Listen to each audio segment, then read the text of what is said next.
Começando mais um Antenados na Geral para todo o Brasil, aqui pela Boas Novas, entrando na sua casa, sempre trazendo um debate alto nível.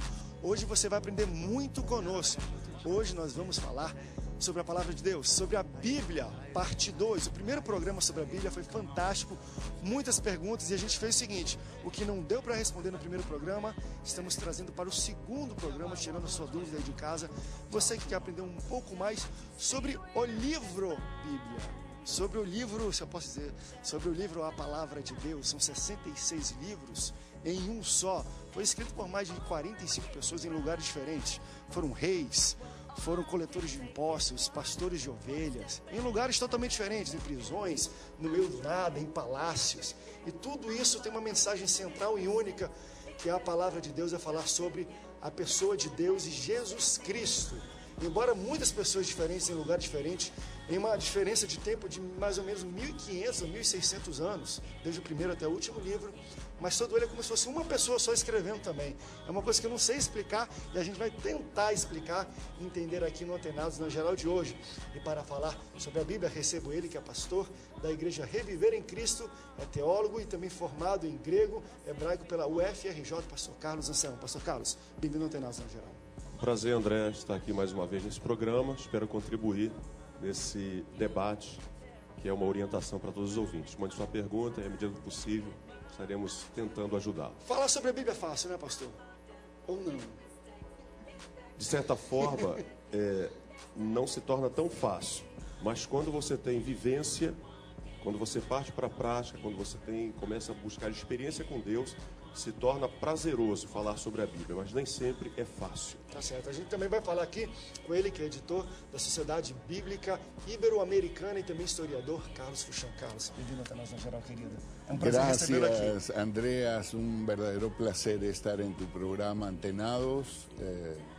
Saludo cordialmente a toda la audiencia. Veo que han tenido ya un programa previo sobre la Biblia y les puedo decir que es algo apasionante. Es lo más apasionante que le puede pasar a un ser humano, es la experiencia de tratar con la palabra de Deus. Seja sempre bem-vindo aqui, pastor. Graças. Eu também recebo ele, que é pastor e coordenador institucional da Sociedade Bíblica do Brasil, pastor Marcos Batista. Pastor Marcos, bem-vindo ao Antenados na Geral. Obrigado, André. É um prazer sempre renovado estar aqui no Antenados, na Rede Boas Novas. Muito obrigado em nome da Sociedade Bíblica do Brasil. E também recebo ela, que é também da Sociedade Bíblica Ibero-Americana e assistente do pastor Carlos Fuchão, que está aqui presente, Liana Fuchão. Liana Fuchão. Bem-vinda ao Antenados na Geral, Liana. Gracias, es un placer estar con ustedes aquí, compartiendo este tema que es mi vida. E pode falar, o nosso pessoal é inteligente, a gente entende portunhol, espanhol, aqui está muito bom o clima hoje, são várias traduções aqui da língua portuguesa, vamos dizer assim, e a gente pergunta para você pode participar com a gente ativamente, votando pela internet, pelo Twitter, Facebook, já estamos fazendo as perguntas, responda sim ou não para a seguinte enquete: você sabe qual tradução da Bíblia você tem aí na sua casa? Não pega não vai querer colar, deixa eu ver, você sabe qual é a tradução da Bíblia que você tem aí em casa? Muitas pessoas nem sabem que existem traduções diferentes, né? Só descobrem quando vão para a igreja, pastor, vamos ler ali abrindo o capítulo tal, o versículo tal, e quando vê o pastor fala uma coisa, ele lê outra, e opa, está diferente o meu texto daqui do texto de lá. E é em cima disso que a gente já vai começar. Tivemos um programa prévio, aquilo que eu falei no início, e a gente falou muito sobre a questão da interpretação, da tradução, se era fidedigno ou não, e deu o que falar, foi muito interessante. Mas nessa também, por termos pessoas que representam sociedades bíblicas, vai ser interessante a gente ouvir um pouco sobre o trabalho das sociedades bíblicas, né? O que fazem elas ajudam a manter um pouquinho aí a integridade do texto bíblico. Mas antes disso, queria saber dos pastores, quantas traduções praticamente hoje no Brasil ou na América Latina existem da Bíblia e por que existe essa necessidade de ter traduções diferentes? Bem, nós conhecemos as principais, a Revista e Corrigida, que é desde 1800, depois a Revista Atualizada, desde 1959, atualizada no Brasil, isso tem a ver com a língua portuguesa, e de 2000 para cá, a NTLH, nova tradução na linguagem de hoje. Essas são as três principais. Existem outras versões, existem outros grupos que lançam suas Bíblias, fazem adaptações, né? Mas a SBB se responsabiliza por essas 3 traduções: revista corrigida, revista atualizada e a NTLH. A questão, pastor Carlos, então, talvez de termos, não sei se também a Sociedade Ibero-Americana trabalha com algumas traduções, por que existem essas traduções diferentes? Eu conheço também a NVI e outras mais. Existe alguma razão aparente para ter várias traduções da Bíblia? ¿Cómo você Sí, definitivamente existen las razones y son las distintas formas de traducir la Biblia. Hay una gama importante en las traducciones bíblicas que van desde la traducción interlineal, esto es el texto hebreo o griego, y la palabra literal abajo, sin sintaxis, sin ningún tipo de armazón lingüístico, digamos, portugués o castellano, simplemente en lo que yo llamo el idioma de Tarzán, ¿no? Yo Tarzán, tú Jane, ¿no?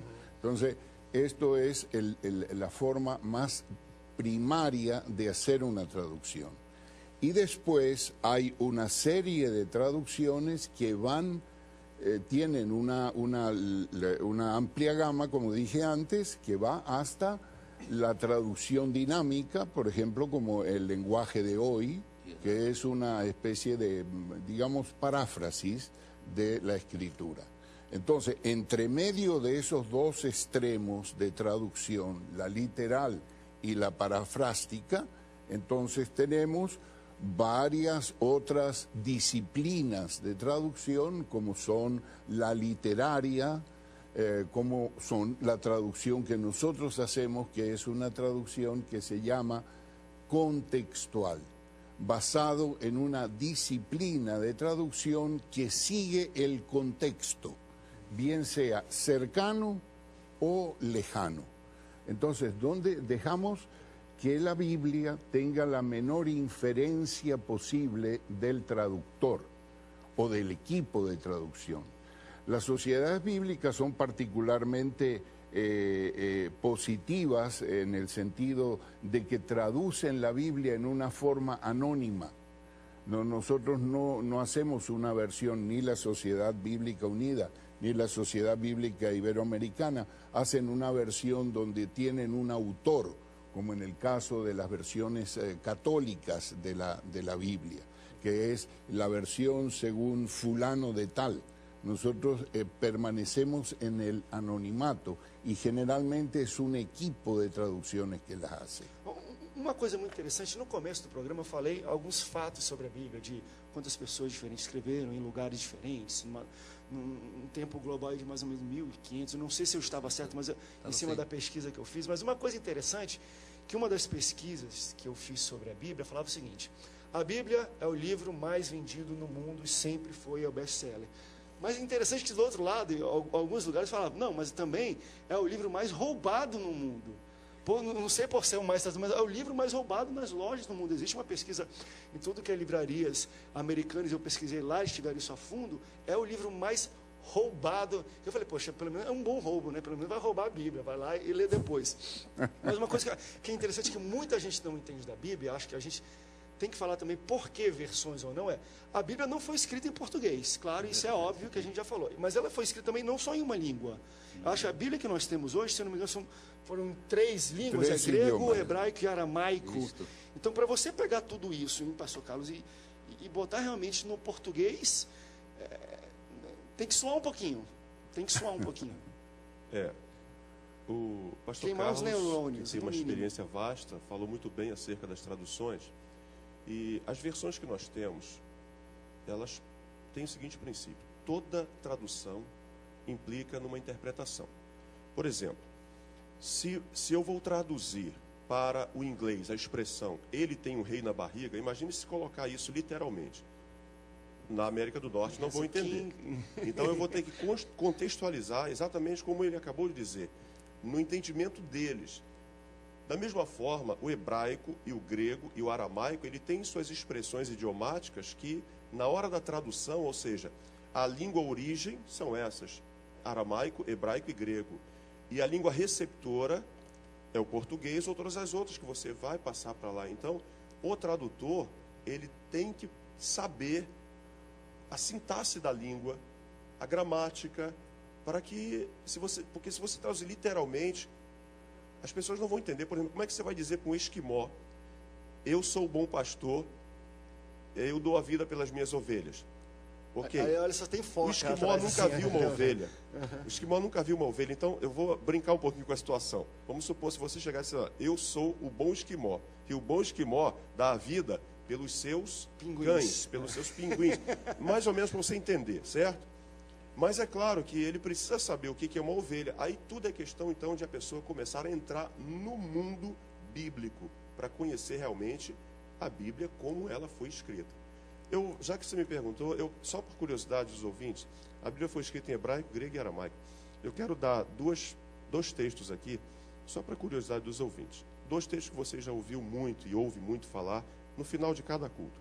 Para você saber a língua hebraica, a benção araônica em hebraico é Yevarech Adonai veishmerecha.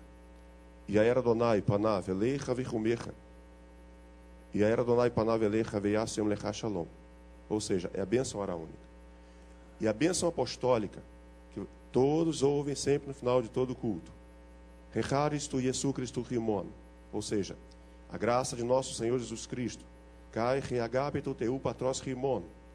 E o amor de Deus, nosso Pai. Kai reikoinonia tu pneumatus hagio eiemetapanto Rimon. Ou seja, e a comunhão do Espírito Santo seja com todos. Você traduzir esse tipo de coisa, nem sempre literalmente vai dar o sentido que dá em português, mas essas expressões que eu falei agora, se você traduzir não linearmente não fica em ordem, mas literalmente é a versão que você tem em português, é isso que está escrito em hebraico e grego.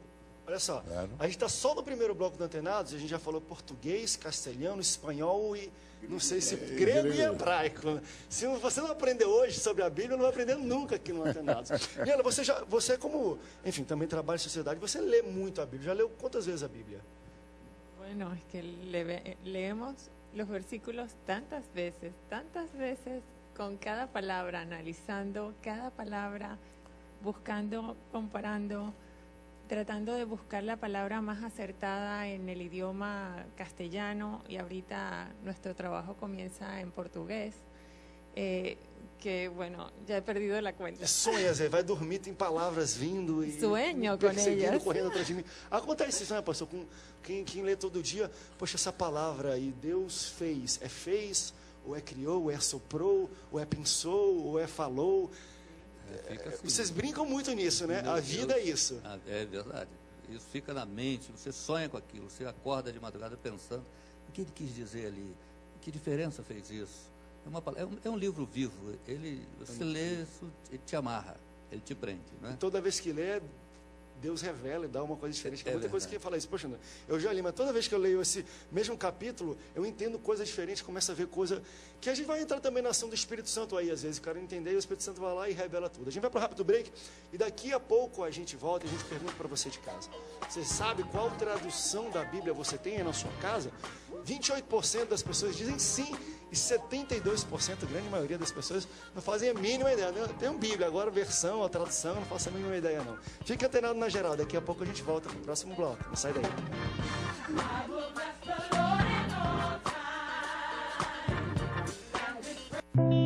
Deixo minha visão ao homem que jamais viu o amanhecer nos braços da mulher amada. Deixo meu coração à mulher que vive exclusivamente para fazer o coração de seu filho feliz. Deixo meus rins a pessoas que tiveram seus sonhos interrompidos, mas que ainda os cultivam. Deixo meu pulmão ao adolescente que quer gritar ao mundo mais uma vez: eu te amo! Deixo meu fígado para aqueles que não tinham esperança na recuperação. Deixo ossos, pele e cada tecido meu à criança que ainda não descobriu o que é viver por inteiro. Deixo a você o meu exemplo. Deixo à minha família o desejo de ser um doador. Deixo para a vida, enfim, um recado. Nós vencemos. Seja um doador de órgãos, seja um doador de vidas.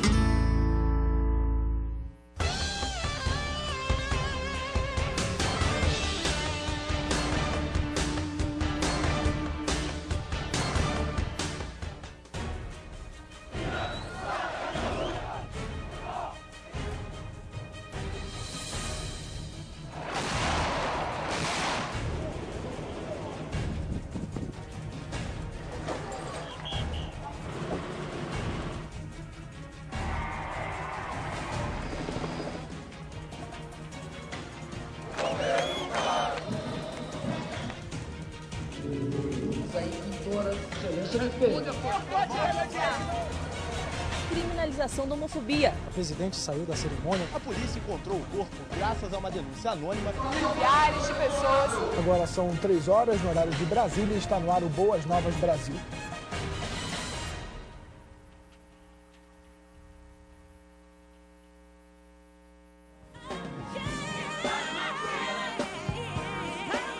De volta aqui, segundo bloco do Antenados na Geral, falando sobre a Bíblia. Tá muito bom o programa e a gente pergunta para você aí de casa. A nossa enquete é a seguinte: você sabe que versão da Bíblia você tem na sua casa? Que tradução dela você tem? Não vale colar, hein? Você não pode ficar aqui e olhar aqui no dorso, não pode não. Pega a sua Bíblia aí, poxa, não faço a mínima ideia. Sim ou não, vote aqui. No final desse bloco a gente vai dar parcial. E eu achei muito interessante o que o pastor Carlos Anselmo falou sobre a questão das expressões idiomáticas, né? Eu nunca tinha parado realmente para analisar isso, porque hoje no Brasil, vamos lá levantar algumas, a gente estava falando aqui no intervalo, uma pessoa quando ou se aposenta, ou às vezes até morre, a gente fala, pendurar a chuteira, né? Que é uma coisa nossa, porque é uma cultura futebolística, que gosta de futebol, então a gente fala pendurar a chuteira. E aí eu vou espiritualizar um pouquinho isso. Os autores originais naquele tempo, Deus na onisciência dele, quando inspirou aquelas pessoas, de certa forma ele tentou evitar de algum jeito, não sei como, delas não escreverem ou colocarem muito em ação essas expressões idiomáticas, porque aquilo ele sabia que aquilo poderia dificultar futuramente a tradução e a adaptação daquela linguagem para o que nós temos hoje como Bíblia. Olha, eu acho que Deus deixou essa liberdade, superintendeu a obra e deixou exatamente isso acontecer. Você vê mais de 40 autores, 1.600 anos de espaço, e parece que todos eram colegas da mesma sala de aula, estavam todos na mesma sala. Como é que o camarada escreveu igualzinho o outro? Ele não leu o texto do outro. E as expressões idiomáticas fazem parte da cultura, do entendimento. Quer ver uma coisa? O profeta diz assim: assim diz o Senhor, por causa dos vossos pecados vos deixei de dentes limpos. Se diz isso hoje aqui, você fala, opa, dentes limpos, pecado, que coisa boa. Todo mundo quer ficar de dentes limpos. Vou no dentista agora, depois do culto. Aí vai pecar para ficar de dentes limpos, né? Vou pecar para ficar com dentes limpos. Mas lá deixei sem comer. Dentes limpos é sem comida. Por causa dos vossos pecados, vos deixei sem comer. Então o autor escreveu aquilo para aquela época, para aquele povo, porque aquele era um adágio popular, uma expressão idiomática, que eles entenderiam. Então eu acho que uma das grandes dores de cabeça, talvez trabalhos de uma sociedade bíblica, na hora de uma adaptação ou tradução, é trabalhar em cima disso, né? Poxa, como é que era aquela cultura? O que ele quer dizer com dente limpo, né? É um pouco isso, né? O que vocês sonham à noite de palavras correndo atrás são justamente as expressões idiomáticas. Como é que a gente vai traduzir isso? Pendurar as chuteiras, pendurar as sandálias, né? As alpargatas. Como é que eu vou trazer isso para os dias de hoje? Isso que passa por esse trabalho, né? Muito. Esse é o grande desafio. A tradução literal e a tradução por equivalência dinâmica, como o pastor Carlos disse muito bem, ela tem que ser respeitada em vários setores, vários momentos. Uma coisa simples, a Bíblia é cheia disso. A ressurreição do filho da viúva de Naim. Se não for explicado que é a viúva da cidade de Naim, o pessoal fala, olha, o Naim já tinha morrido, a mulher era viúva, né, a do seu Naim. Então tem que entrar, tem que enxertar essas coisas para que aclare a tradução, para que a coisa fique mais nítida. Nós fazemos isso toda hora, em inglês, good morning, é bom dia. Então good é bom e morning é dia? Não, morning não é dia, não é? Então, se fosse traduzir literalmente, mas a gente entende. Então, essas construções da língua, esse entendimento foi respeitado em toda a tradução da Bíblia. Agora, esse é o grande mistério, né? Agora, a grande força, eu acho interessante isso, a Bíblia. Uma ilustração, uma senhora viajou, ela queria comprar um livro, uma senhora queria despertar o dom de ler. Foi numa livraria, escolheu um livro bonito, uma capa bonita, e falou, eu vou começar a ler, vou exercitar a leitura. E chegou em casa, tentou ler, abriu, sentou, botou um suco do lado, uma cadeira de balanço, e não conseguia ler. Leu, não passou do primeiro capítulo. Falou, poxa, que livro pesado, que livro chato. Aí botou na estante. Vou viajar. Resolveu viajar. Foi num cruzeiro, gostou, conheceu uma pessoa interessante, um homem que encantou seu coração. E aí passou o cruzeiro todo em boa companhia, conversando sobre tudo na vida. Ela desceu no seu país, voltou para casa e ele seguiu viagem para o país dele. E ela está lá, feliz da vida. Quando ela está limpando a estante, lá, botando as coisas em ordem, achou aquele livro. Falou, poxa, esse livro não consegui ler. Quando foi ler o nome do autor, era a pessoa que ela tinha conhecido na viagem. ela lê o livro todinho, porque quando se apaixona pelo autor, fica diferente. E uma coisa muito bem colocada pelo pastor Marcos é o seguinte, como é que você pega várias pessoas diferentes, mais de 40, vamos dizer, né? E uma coisa que o pessoal não entende, que eu acho um grande milagre também da Bíblia. Os autores da Bíblia, gente, quando eles foram escrevendo, como a gente compilou hoje, provavelmente, acho que nenhum leu, tipo assim, o cara tem Gênesis, Êxodo, Levítico, Números. Quem escreveu o Número não leu Gênesis, Êxodo, Levítico para dar uma continuidade. Verdade. E a gente vai falar um pouco também sobre a estrutura e como foi compilado, mas a maioria das pessoas que escreveram, pelo menos a Bíblia, o Antigo Testamento, e Novo mesmo, em nenhum momento eles chegaram a ler Bíblia, a ler uma escritura, algo assim. Foi muito, muito natural, muito normal. Por isso, isso é um dos grandes milagres da Bíblia. Eu quero levantar e mostrar para vocês aqui na câmera, não sei se tem como dar um zoom aqui, que é uma coisa interessante. Aqui eu estou segurando 3 Bíblias, tá? Eu tenho uma Bíblia grande aqui, uma Bíblia comemorativa, deixa eu até levantar. Essa aqui é uma Bíblia comemorativa, de centenário, que aconteceu há pouco tempo, aí também da Sociedade Bíblica. Eu vou baixar aqui. Aqui eu tenho uma edição de promessas, mas é uma Bíblia que é, às vezes, dada, distribuída gratuitamente. E o mais interessante, aqui eu tenho uma Bíblia também. Essa Bíblia aqui, rapaz, tem tudo que é tradução e colaboração, e é interessante. E eu quero perguntar dos pastores e pessoas presentes, dentro de um contexto desse de tecnologia agora, de entrando em versões, entrando no celular e tudo mais, cada vez mais as pessoas têm que ter cuidado com o que elas acessam e tomam, porque para imprimir uma Bíblia dessa e compilar, além de, claro, ter muito estudo, existe um investimento financeiro para fazer esse material, não é qualquer pessoa que vai fazer isso aqui do nada. Agora, quando você fala de coisas digitais, qualquer pessoa pode jogar qualquer besteira na internet e, aqui é uma versão, e bota lá, e a pessoa lê como se fosse verdade. Qual é o trabalho das sociedades? Porque quando eu penso também em sociedade bíblica, eu não penso numa simples editora, numa simples pessoa que imprime e vende ou comercializa, ou enfim, trabalha com tradução. Eu penso, de fato, numa sociedade, em pessoas que são preocupadas com as traduções, com as versões, e às vezes tomam posições. Isso é um papel de uma sociedade? Vocês trabalham nesse sentido também, além de estudar, compilar, melhorar cada dia, algo que apareça de uma Bíblia nova, uma versão, vocês... É o papel de uma sociedade bíblica levantar a voz e mandar uma carta aberta, alguma coisa, falando, não, nós somos contra essa tradução por causa disso, por causa daquilo. Ela é uma protetora, a sociedade ibero-americana também, além de traduzir, é uma protetora do texto bíblico, no sentido de se expressar, às vezes, contrário a algumas versões e traduções da Bíblia.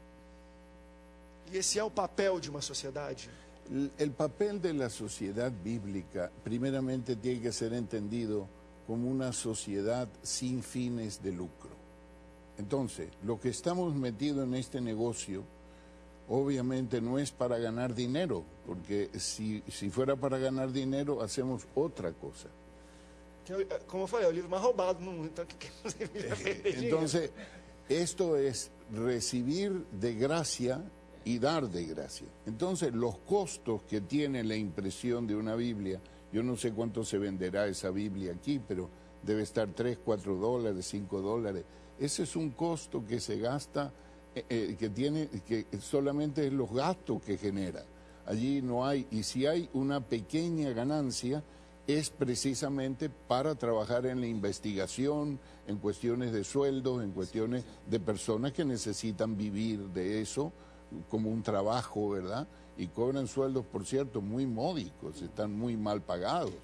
Entonces, el hecho de trabajar en una sociedad bíblica no implica el asunto económico.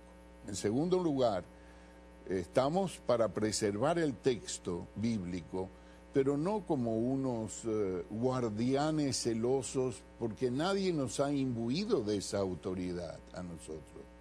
Nosotros lo hacemos por amor, pero la palabra de Dios, Andrea, te voy a decir algo, ella se cuida sola.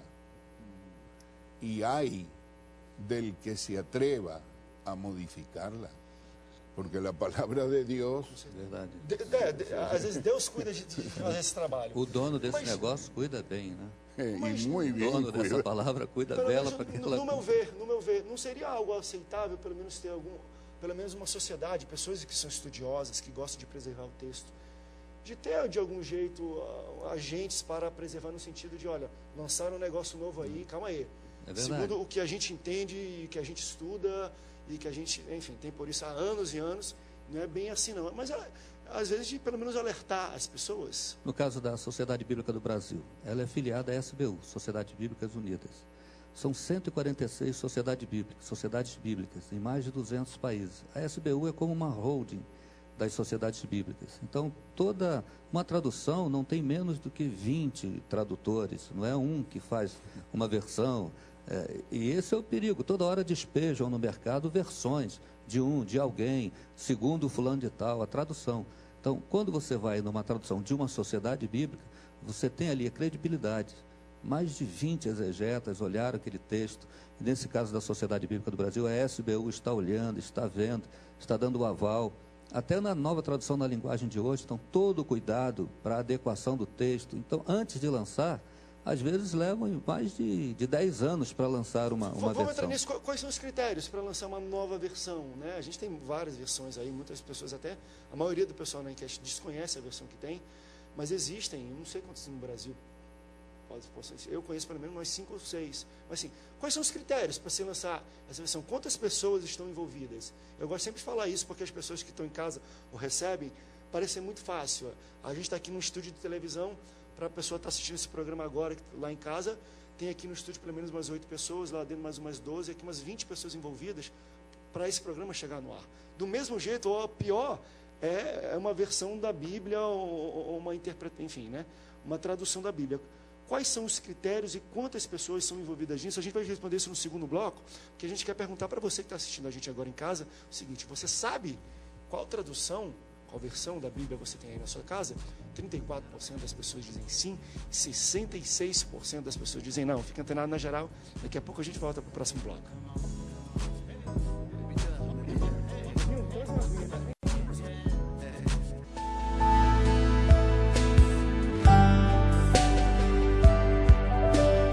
Queremos receber. E hoje é uma coisa muito legal, a questão da filmagem, do vídeo está mais acessível. E muitas mulheres, então, têm um clipe ou têm a gravação de uma mensagem, de um testemunho. Nós gostaríamos de conhecer. Nós queremos que você envie para nós, tá certo? Então, as instruções, os contatos para você ligar para a gente ou para pegar o endereço ou simplesmente mandar pelo endereço, tá tudo na tela. Anote e mande para nós, por Voz Mulher, de todo o Brasil. E quem sabe em breve, ou a gente passa o seu material aqui, ou quem sabe você possa estar pessoalmente conosco participando do programa. Que tal?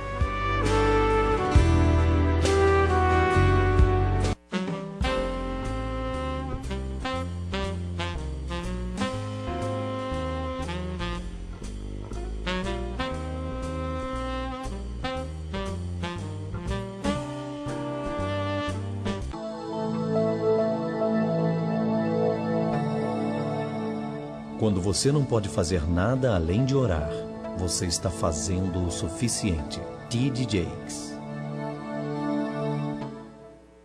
Oi, gente! Vocês querem conhecer a turminha do Babe Bíblia? Sim, Vitorinha!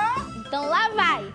Tem o Topete Cloner. Olá, amigos! Tem a tia Violeta. Olá, crianças! Tem o Eri Joe. E aí, galerinha? Tem o pastor Pedro Penteca. Glória a Deus! Aleluia! Tem o teólogo Colemba. Olá, crianças! Tem os aventureiros Josias e Tobias. Oi, pessoal! Oi, pessoal! E tem a Maria Rapadura. Gente, minha gente linda! Então assistam, viu? Babe Bíblia!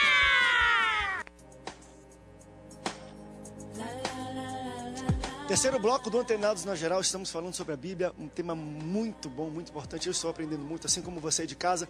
E continue participando e respondendo aí pela internet pra gente.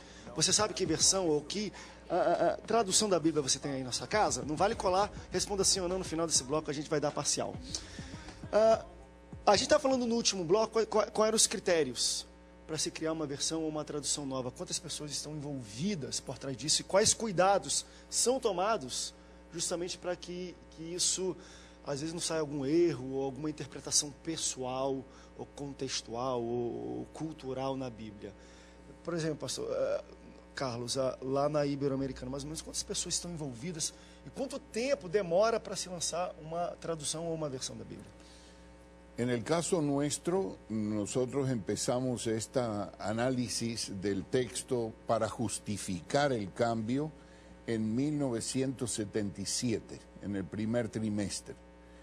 Y para el 1998 habíamos reunido 4.000 variantes de texto que justificaban.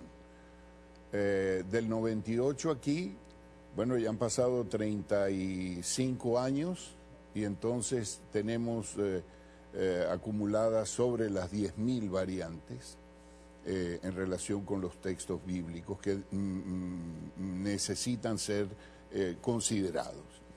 Las personas que trabajamos allí fueron más o menos lo que nos dijo nuestro hermano Carlos, es más o menos unas 20 personas.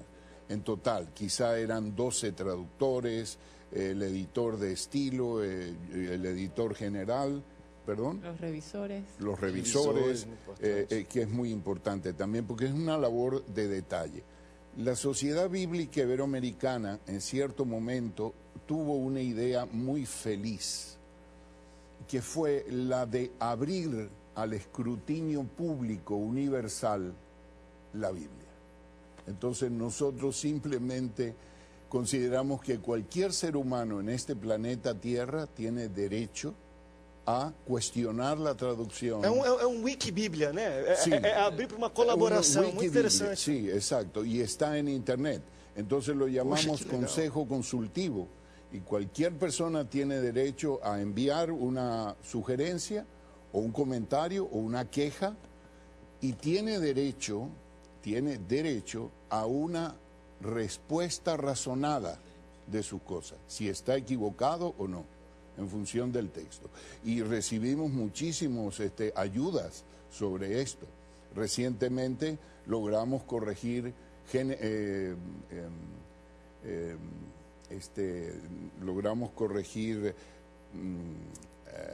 Juan capítulo 15, versículo 2, que es importantísimo. Yo soy la vid verdadera y mi padre es el viñador, no el labrador, sino el experto en viñas, el viñador. Todo pámpano que en mí no lleva fruto lo arranca o lo quita, no, lo levanta.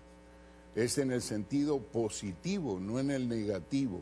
O sea, cualquier persona que está en Cristo no puede ser arrancada de la vid verdadera. Y la palabra airo, la primera traducción de la palabra airo no es arrancar, sino es levantar. Entonces, de una cuestión negativa, y eso fue una contribución, me viene a la mente ahora, pero son cientos de contribuciones que nosotros recibimos por eso. Hemos hecho lo que en inglés se llama un public inquiry. Es abierto al público, totalmente. Allá al final está, en el Consejo Consultivo puedes leerlo. Interessante. Pastor Carlos, que eu acho uma coisa interessante. A semana passada a gente estava fazendo um debate sobre antenados e a gente está falando um pouco sobre a questão também da instrução dos pastores no dia a dia, até no momento de passar a Bíblia. E vendo assim, os estudiosos de grego, de aramaico, de hebraico, é importante o pastor ter um estudo, ou buscar pelo menos, que a gente sabe que quando Deus chama, chamou, independente se sabe aramaico, hebraico e tudo mais. Mas para entender melhor os textos bíblicos e saber passar, é bom ter um entendimento, né? Um pastor que está no dia a dia de igreja tem um entendimento de grego e aramaico por causa da Bíblia. Eu costumo exemplificar isso da seguinte maneira. Se você conhece os originais, você vai mais longe. Quem não conhece vai ficar um pouco aquém, digamos assim, aquém da linha. Quem conhece ultrapassa a linha. Mas, não necessariamente para você compreender o texto bíblico, depende dos originais, mas depende de hermenêutica e exegese. A pessoa precisa ser um estudioso dessas duas disciplinas. E quando você vai entrar pela hermenêutica e pela exegese, vai ter que se deparar com as línguas originais. O pastor Carlos, mais uma vez, citou aí a questão do grego. E mais um exemplo. Nós temos, por exemplo, na Bíblia, muitos eufemismos. Você tem uma ideia? Quando Saul entrou numa caverna, qual é o eufemismo que na nossa língua está traduzido? Ele entrou numa caverna, foi quando Davi foi cortar a orla do seu manto e poupou a vida dele. Diz a nossa tradução que Saul entrou para cobrir os pés. O que é cobrir os pés hoje? Então, se eu tenho conhecimento da língua original, eu vou para o texto hebraico e vou ver o que está escrito no original. Mas se a pessoa não tem esse conhecimento, ele precisa ir então para um comentário bíblico. Aí a questão também é o seguinte: hoje você tem N comentários bíblicos. Quais são os confiáveis? Então, a expressão "ele foi cobrir os pés" é um eufemismo para defecar. Ele entrou na caverna para defecar. Outra tradução diz que ele foi aliviar o ventre. Por que cobrir os pés? Literalmente, no hebraico, a tradução é cobrir os pés. Mas por que cobrir os pés? Exatamente porque quando abaixava, o vestido, a roupa, cobria os pés. Claro. E o povo da época sabia o que era isso. E hoje a gente, o que é cobrir os pés? E eu vou, claro, a gente vai rir um pouquinho, mas se a gente fosse falar, escrever hoje, vamos tirar a água do joelho. Poxa, o que é isso? Exatamente. Hoje a gente usa um pouco essa expressão, é mais ou menos isso que a gente está falando, né? Olha, uma coisa interessante que eu queria ouvir a opinião dos presentes aqui. Eu tive um professor num colégio de missionários há muito tempo que eu achei fantástico. Ele tem uma missão fantástica. Ele foi para uma tribo indígena no interior do Pará. Ficou lá durante 12 anos. Os primeiros 5 anos ele ficou lá para aprender a língua a fundo, entender tudo. Depois, uns anos depois, ele fez o alfabeto dessa língua. Criou uma gramática depois de criar o alfabeto e ensinou os próprios índios o seu dialeto indígena para daí poder falar com ele, traduzir a Bíblia e tudo mais. Até para o índio deixar um bilhete, o índio não escreve, né?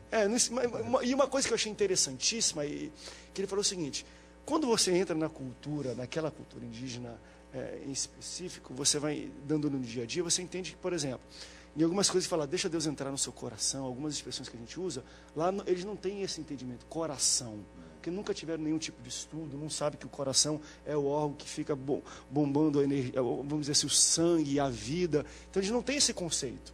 Então ele falou, André, no aprendizado do dia a dia, o conceito de coração que eles têm é a garganta, que é de onde sai a voz deles e a comunicação. Então na hora de eu às vezes traduzia ou escrever alguma coisa para ele até pregar e evangelizar, eu não usava deixa Deus entrar no seu coração, eu usava deixa Deus entrar na sua garganta, porque assim eles entendiam. Eu falei, poxa, né, é uma versão, uma tradução, mas teve que contextualizar, senão não teria entendimento. É um pouco por aí o trabalho de uma tradução de uma sociedade bíblica. Poxa, o que é hoje aquilo que ele quer dizer ali? Há muito tempo, na época de alguns salmistas, era o rim. Parecia que o centro do corpo era o rim. Dói meus rins, né? Eu te amo até os rins, até as entranhas. Não tinha entendimento que era o coração. Então, tudo isso foi respeitado, desde que ela fosse entendida, desde que a mensagem fosse entendida. Deus permitiu que fosse assim, até porque tem que falar naquela linguagem. Há pouco tempo, pegando um gancho no que você disse, um missionário entrou, embrenhou por uma mata dessa, trabalhou vários anos com uma tribo indígena e descobriu a história daquela tribo era de uma mulher que foi salva pelos inimigos, ela apadrinhou, protegeu crianças, e o inimigo viu aquele amor e falou, não vou te matar, vai embora. E ela saiu com aquelas crianças, e ela foi juntando crianças na selva toda, até chegou lá no telhado lá do Brasil, lá para lá de Roraima, não sei, um lugar desse assim, e ali a tribo os anos passaram. Para aquela nação indígena, o maior exemplo de heroísmo é feminino, é uma mulher. E aí o missionário foi para lá, aprendeu isso, criou uma gramática, um alfabeto, uma gramática. O índio aprendeu a escrever um bilhete para a esposa. Eu fui ali, fui pescar com fulano, mas volto, porque índio só fala, não escreve. E aí ele começou a traduzir a Bíblia. Ele queria traduzir um texto que primeiro apaixonasse a tribo. O que ele traduziu? Ruth, uma mulher estrangeira, moabita, sozinha, no lugar de inimigo, que Moab não se dava com os judeus, com Israel. Uma história de dor muito antiga. Quando eles leram a história de Ruth, falaram, isso sim, essa é a nossa líder, isso tem tudo a ver. Apaixonou pelo autor, aí já está traduzindo a Bíblia toda. Mas ele usou expressões que têm a ver com a vida deles. Que fantástico, uma coisa que... Deixa eu dar mais uma contribuição aqui, André, com certeza, fica à vontade. Dos textos originais. Por exemplo, o pastor está aqui representando a Sociedade Bíblica do Brasil, né? Não sou nem tradutor, eu André a equipe de tradutores. Eu traduzo inglês para português, a edição, a ARC, ao meio da Revista Corrigida, você lê em Mateus 12:40 que que Jonas foi engolido por uma baleia. Você vai para o texto de Jonas usa a expressão hebraica dag é peixe, gadol, grande. Então ele foi engolido por um dag gadol, um grande peixe. No grego, em Mateus 12:40, a expressão usada pelo evangelista Mateus é ketos. Então você pega um dicionário de grego, ketos, você vai ler baleia, cetáceo, monstro marinho, grande peixe, tal. Então o que acontece? O tradutor, que nome eu vou pegar aqui? E João Ferreira de Almeida pegou a tradução baleia e colocou. Veja que a Ara, a Almeida Revista Atualizada, já não usa baleia. Aí coloca um grande peixe. Então, as versões são muito importantes. Nós temos várias delas. E uma vai complementando a outra. Não existe a versão, a tradução correta. Essa é a verdadeira. Todas elas terão diferenças. Agora, esse conhecimento dos originais é muito importante para todos os pastores. Houve há pouco tempo um marinheiro australiano foi engolido por um cachalote. E aí acharam ele ficou lá dentro. Então isso não... tem peixe que a gente não conhece. Mas nesse caso eu fico até com o pastor Paulo Brito. Paulo Brito assim, se dissesse que Jonas engoliu a baleia, eu acreditava também. Se a Bíblia tivesse dizendo, exatamente. Muito obrigado, pastor. Até dentro dessa brincadeira um pouquinho, mas a gente está falando de baleia, se era peixe grande e tudo. Uma pergunta que muita gente quer saber, e sempre tem uns aqui no Antenados. A gente está falando às vezes sobre o versículo bíblico, sempre tem um com uma perguntinha. Eles perguntam, meio que foi uma maçã que Adão que Eva tirou? Foi uma manzana que Eva comeu lá no paraíso? Ou foi uma... Porque falava, dentro dessa coisa, um fruto vermelho. A tradução, você não pode cair nesse perigo, né? Não, foi uma manzana, ou foi uma maçã. Ou não, falou, foi um fruto vermelho. Você não pode cair nesse problema, né? Que nem está falando aqui. Baleia ou peixe grande? Bem, peixe grande tem um monte, né? Até outro. Mas vocês têm que ter cuidado com isso também, né? Sim, claro. E de hecho não foi nenhuma manzana. Não foi? Foi o quê? Que fruto foi? Existe esse... Mira, uma coisa da minha cabeça. Foi qualquer fruta. Menos la manzana. Menos la manzana. Opa, então, a gente vai, foi tudo menos maçã, tá bom? Então, não manda mais perguntas assim pra gente aqui. ¿Sabes por qué? Mas não. Porque en el Cantar de los Cantares, cuando analizas los tipos que representan los personajes, la mujer es la iglesia, la esposa, y el esposo es el Señor Jesucristo. Entonces, cuando ella habla de las virtudes del Señor Jesucristo, dice, mi amado es como el manzano entre el medio del huerto y yo estoy llena de aroma de manzanas, que es un símbolo del Espíritu Santo. Entonces, por eso te digo que estas fábulas solamente tienen una tendencia, ¿verdad? Decirnos que la manzana, que es un símbolo de Cristo, y el manzano, un símbolo de Cristo, y la manzana, un símbolo del Espíritu Santo, eram Não vamos misturar as coisas. Eu aprendi isso no tempo do flanógrafo, sabe? Aquele que a gente cola assim no paninho verde. Flanenógrafo, nem sei nem falar o negócio. Na escola bíblica dominical. Gente, a pergunta que a gente faz para você, a enquete, é a seguinte: você sabe qual a tradução da Bíblia você tem aí na sua casa? 31% das pessoas dizem sim, 69% das pessoas dizem não. Continue Antenado Geral, daqui a pouco a gente volta pro último bloco, se não me engano, do Antenado de hoje. Não sai daí.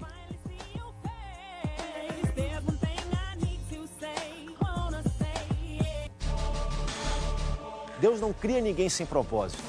O mundo pode falar isso, as pessoas podem falar que não tem jeito, mas eu creio que tem jeito. Ninguém nunca olhou para você, dando para você algum crédito. É isso que Deus vai usar para levar você mais longe do que você poderia ir sozinho. O que Deus procura são pessoas que digam, Senhor, conta comigo porque eu sou a pessoa, esse é o lugar e agora é o tempo em que os teus milagres, projetos, visões para a minha vida vão acontecer. Eu quero é Deus. Voz Jovem, terça-feira, 11 da noite. Fique ligado. As riquezas e prazeres da vida podem se tornar uma obsessão, destruindo o ser humano. Sem lançar mão das promessas de Deus, o livro Um Grito por Liberdade Financeira, escrito pelos pastores Jonatas e Ana Lúcia Câmara, nos ensina que podemos ser bem-sucedidos, tendo uma vida próspera e de bem com Deus. Um Grito por Liberdade Financeira. Adquira já o seu nas lojas e principais livrarias.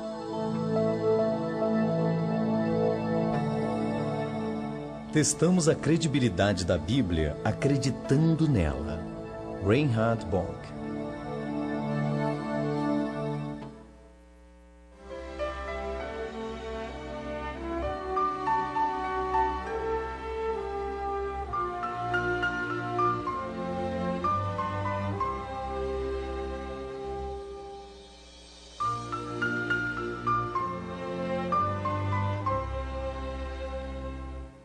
E aí, galera, estou aqui para convidar vocês a assistir o Galeria Clipe. Ei, de terça a sábado, 17h30, aqui na Boas Novas. Música boa é aqui.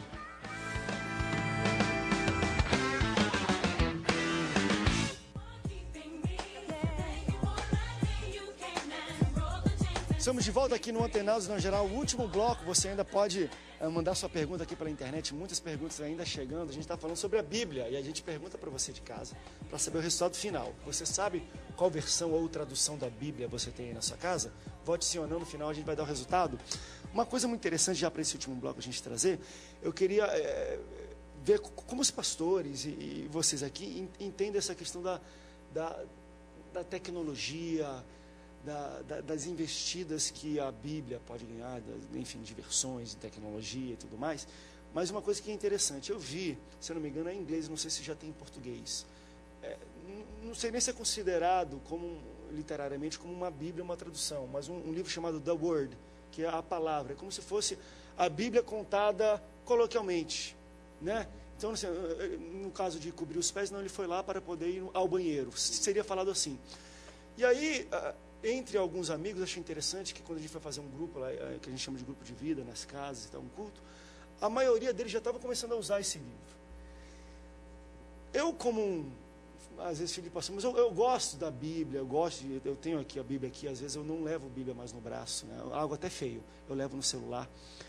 Mas, por um momento bem rápido, eu falei, poxa, eu achei um pouco perigoso aquela coisa, porque ninguém está com a Bíblia, estava com aquele que eu não sei se vocês conhecem esse livro, né, que chama The Word, em inglês, que é uma versão da Bíblia, e eu quero entender para vocês, qual é o perigo, às vezes, de ter Bíblia para jovem, ou Bíblia do adolescente, a Bíblia do surfista, ou Bíblia não sei o quê, que mude não apenas o comentário bíblico para aquele público, mas muda um pouquinho, talvez, o texto, alguma palavra para poder se aproximar mais daquele público. É perigoso isso. O primeiro critério é avaliar a procedência. Quem lançou? A SBB, por exemplo, lançou o livro A Bíblia, 100 capítulos, 100 versículos, tipo um romance. Começou leitura direta. Olha só, como se fosse São 66 capítulos de um livro direto. Mas você conhece a procedência, está lá fiel ao texto bíblico. E é uma maneira agradável de ler. Você, numa viagem aí, você vai lendo direto. Não para, até porque a Bíblia não foi escrita em capítulos e versículos. Deus não falou para Moisés, escreva aí Gênesis capítulo 1, versículo 1. Então, depois agora Moisés, o versículo 2, anote. Isso foi uma estruturação pós para poder facilitar. Didática. Né? Porque eu passo na igreja, por favor, abra aí na página 349 e não sei o que no meio. Então facilitou um pouquinho a gente ler, mas tem perigo, às vezes, né, de pegarmos versões, Liana. Eu não sei se você conhece essa versão. Eu acho legal de ler, é gostoso, é em inglês chamado The Word. Só que ela é uma Bíblia coloquial, é uma Bíblia falada no dia a dia. No popular. É perigoso? Você encara isso como perigoso? Sair muito do que está... Eu penso que todo se remite a cuál es el texto original. Y si vamos más allá, como los originales no están, entonces lo que tenemos son copias de copias de copias y de copias. Entonces hay que hacer como una reconstrucción de ese original que no existe. Y entonces las traducciones son como una intención, la mejor intención que tienen el cuerpo de traductores para llevar y acercarte en tu idioma de lengua materna lo que quiere decir o que quiso decir Dios en su idioma original. Entonces, todo esto, pues, sí me parece un poco peligroso, porque... Vamos para umas versões aqui. Essa aqui, a Eliana me entregou aqui. Yo quería añadir algo, si me permites, Andrea, a esto. Las versiones dinámicas o comentadas de la Biblia no son malas, en realidad son positivas. Dios habla hoy, es una versión interesante, siempre y cuando advierta al lector de que es una paráfrasis, que no es la palabra de Dios. Es un comentario, es una Biblia comentada de la palabra de Dios. Por ejemplo, hay una versión de estas que dice, en Génesis 1:1, en el principio de todo creó Dios los cielos y la tierra. Entonces añaden la palabra de todo, porque el hebreo deja flotando, porque el hebreo ni siquiera el artículo tiene. Dice, en principio creó Dios los cielos y la tierra. No tiene ni en el principio, no tiene el artículo, ni en hebreo ni en griego. De manera que cuando dice, en principio era el verbo, no dice, en el principio era el verbo, dice, en principio. Entonces, tanto en el hebreo como en el griego, lo deja flotando en el aire. Entonces, el traductor dinámico, para ayudar a la comprensión del lector, pone, en este caso en una versión dinámica, en el principio de todo, creó Dios los cielos y la tierra. Entonces piensa que está haciendo un favor al lector, pero lo está haciendo realmente, lo está haciendo. Está diciendo allí que en el principio de todo o de todas las cosas, antes que nada, creó los cielos y la tierra. Pero es que eso no es verdad. Olha, a gente tem 3 minutinhos Porque... só. 2 minutinhos para terminar. Foi muito rápido aqui, 1 hora passa voando. E eu só queria mostrar um pouquinho aqui das traduções, já que a gente está falando de traduções e versões da Bíblia. Eu tenho essa aqui, pastor Carlos. O que é isso que eu estou segurando aqui? Que tradução é essa aqui? Que versão? Es una Biblia textual. Esa es la traducción. Nosotros la llamamos essa que Biblia a gente conhece como a Bíblia mesmo. Capa preta e letra dourada. Agora, uma coisa muito interessante. Uma tradução literal. Sim. Isso. Uma coisa muito interessante também, que o pastor Marcos trouxe para a gente, Bíblia Caminho, que é uma coisa, eu acho, mais jovial e tudo, que eu achei interessante. Aqui atrás, tem como dar um zoom? Tem um QR Code. Isso aqui é uma leitura que quem tem celular, pega isso aqui, ele joga automaticamente para um site. E aí é um pouquinho da tecnologia atrelada à Bíblia, né? E o que faz esse QR Code aqui, pastor? Joga para onde, se eu botar aqui no celular? Joga para o Facebook, para uma comunidade dos leitores dessa Bíblia. Jovens que estão lendo essa Bíblia, comentando. É uma comunidade cristã no Facebook. Vai direto para lá. Então está socializando o pessoal que lê Exatamente. a Bíblia. Isso é muito bacana. Aquela coisa, o Steve Jobs criou, a gente aproveita. A Bíblia eu tenho tem que estar na frente. Eu tenho a versão segundo Steve Jobs aqui na mão, mas eu acho que não tem nem tempo da gente comentar um pouco sobre tecnologia, que é uma coisa fenomenal que eu gostaria de fazer. Eu tenho várias versões da Bíblia aqui no meu celular, mas eu quero agradecer. Tem 1 minuto só para a gente terminar aqui o programa. Quero agradecer a presença de todos vocês. Achei maravilhosa o nosso debate hoje, porque foi um debate mesmo de aprender. O povo aprendeu, a gente falou, acho que dissecou um pouco sobre a questão das versões e traduções. Poderíamos ficar aqui mais umas 2 ou 3 horas conversando, tem muita coisa ainda para se falar. A gente nem abriu ainda a página em branco daqui do início da Bíblia, mas eu quero agradecer, pastor Carlos. Obrigado pela sua presença aqui. Agradeço mais uma vez, André, o convite que me foi feito e, sinceramente, o tempo realmente é pouco para se falar sobre um assunto tão apaixonante. Que a bênção de Deus seja sobre a sua vida. Nos encontraremos em outra hora. Obrigado pela sua presença aqui conosco. Muchas gracias, Andrea, por estar con este lindo público en tu programa y los saludo en el nombre del Señor. Pastor Marcos, obrigado também pela sua presença. Muito obrigado, André. Muito obrigado, você de casa. Deus abençoe muito a sua vida. Um abraço no papai e na mamãe. Tá certo. Liana, obrigado pela sua presença também. Gracias por estar con ustedes. Dios Olha, los bendiga. Tá certo. Obrigado pela presença de todos vocês. Você sabe qual versão ou tradução da Bíblia você tem na sua casa? 31% das pessoas dizem sim, 69% das pessoas dizem não. Muito obrigado pela sua audiência. Deus te abençoe. Até o próximo Antenados na Geral. Tchau, tchau.